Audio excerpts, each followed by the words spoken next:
Hey everyone, welcome back to Nostalgia Academy, where we dig deep into the stories behind some of the most influential yet overlooked bands in music history.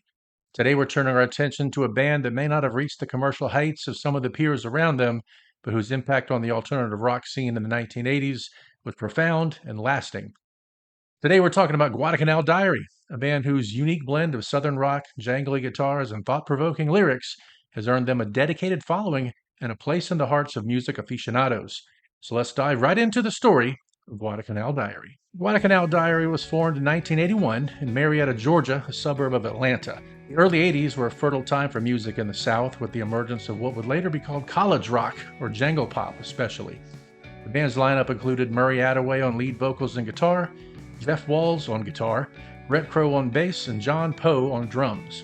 From the beginning, the band was influenced by the rich musical heritage of the South, blending elements of traditional Southern rock with the emerging alternative rock sound. Attaway and Walls had been playing music together since their high school days, and when they teamed up with Crow and Poe, something clicked. They quickly became a fixture in the Atlanta music scene, known for their energetic live performances and their ability to weave storytelling into their music. The band's name, inspired by the World War II Battle of Guadalcanal and the movie Guadalcanal Diary, hinted at the blend of history, culture, and personal experience that would become a hallmark of their lyrics. In 1983, Guadalcanal Diary released their debut EP, Watusi Rodeo, on DB Records, a small independent label based in Atlanta. The title track, Watusi Rodeo, is a perfect introduction to the band's sound.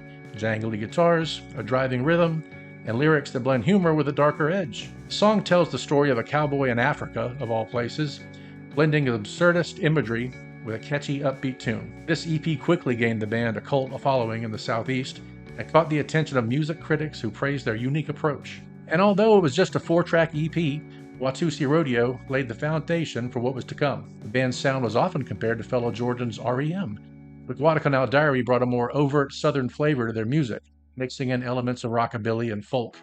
The success of this EP led to a recording contract with Elektra Records, setting the stage for their first full-length album. Guadalcanal Diary's first full-length album, Walking in the Shadow of the Big Man, was released in 1984. The title is a reference to the cultural and religious figures that loom large in Southern life, and the album reflects this theme both musically and lyrically. Tracks like Trail of Tears and Kumbaya, quintessential Guadalcanal Diary, combining jangly guitars with lyrics that explore complex themes like history, faith, and identity. The song Trail of Tears is a standout, reflecting on the forced relocation of Native American tribes in the 19th century, not really something you would hear in the college radio at the time. It's a poignant example of how the band could take historical events and turn them into powerful, resonant music. Meanwhile, Kumbaya reinterprets the traditional spiritual song, giving it a haunting, almost eerie quality that underscores the band's ability to rework familiar material into something entirely their own. Critically, Walking in the Shadow of the Big Man was a success. The album received praise for its intelligent lyrics, tight musicianship, and by the way it captured the spirit of the South without resorting to cliches. It's often cited as one of the best examples of the 1980s jangle pop genre, and it established Guadalcanal Diary as one of the most promising bands of the era. In 1986, Guadalcanal Diary released their second album, Jamboree. This album saw the band refining their sound and expanding their lyrical themes.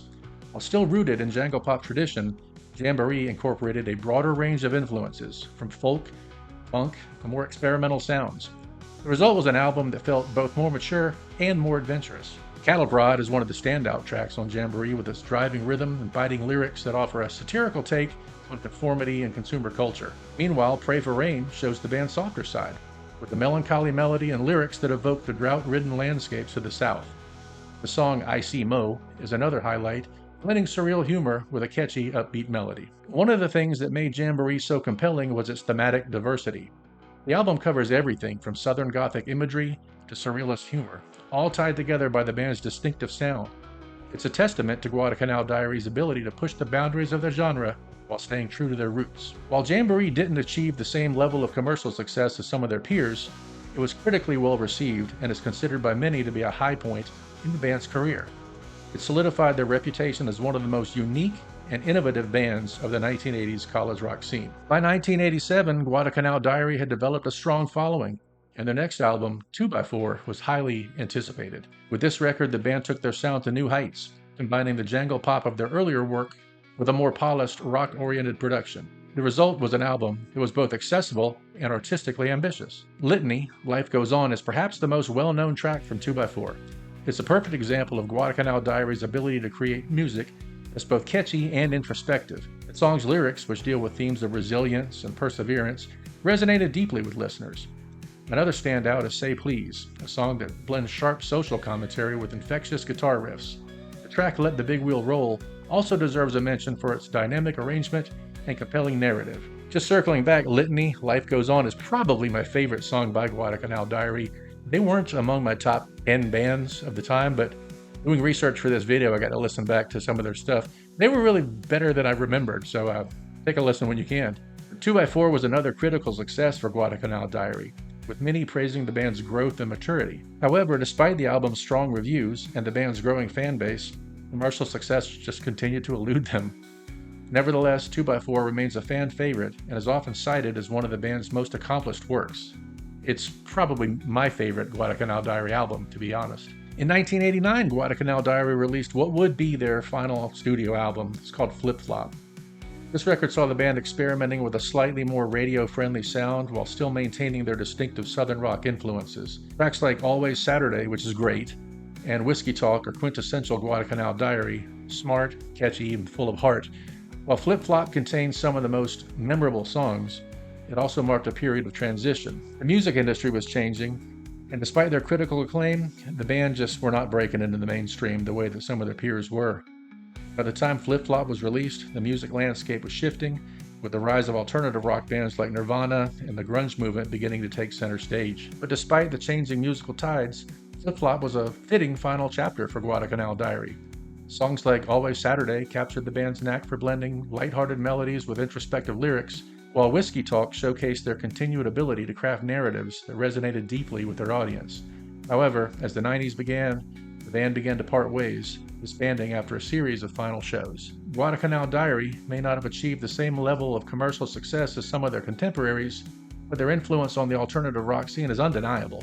They were part of a wave of southern bands that brought a unique regional flavor to the broader rock landscape, blending jangle pop with elements of punk, folk, and southern gothic. Many bands that have followed in the 90s and beyond have cited Guadalcanal Diary as an influence, particularly in how they approach songwriting and storytelling. Their ability to mix humor with serious themes and commitment to crafting intelligent, thought-provoking lyrics has earned them a lasting place in the hearts of those who appreciate the depth and diversity of alternative rock overall. And while they may not have had the chart-topping hits as some of their peers, Guadalcanal Diary's music has endured, finding new audiences with each passing generation.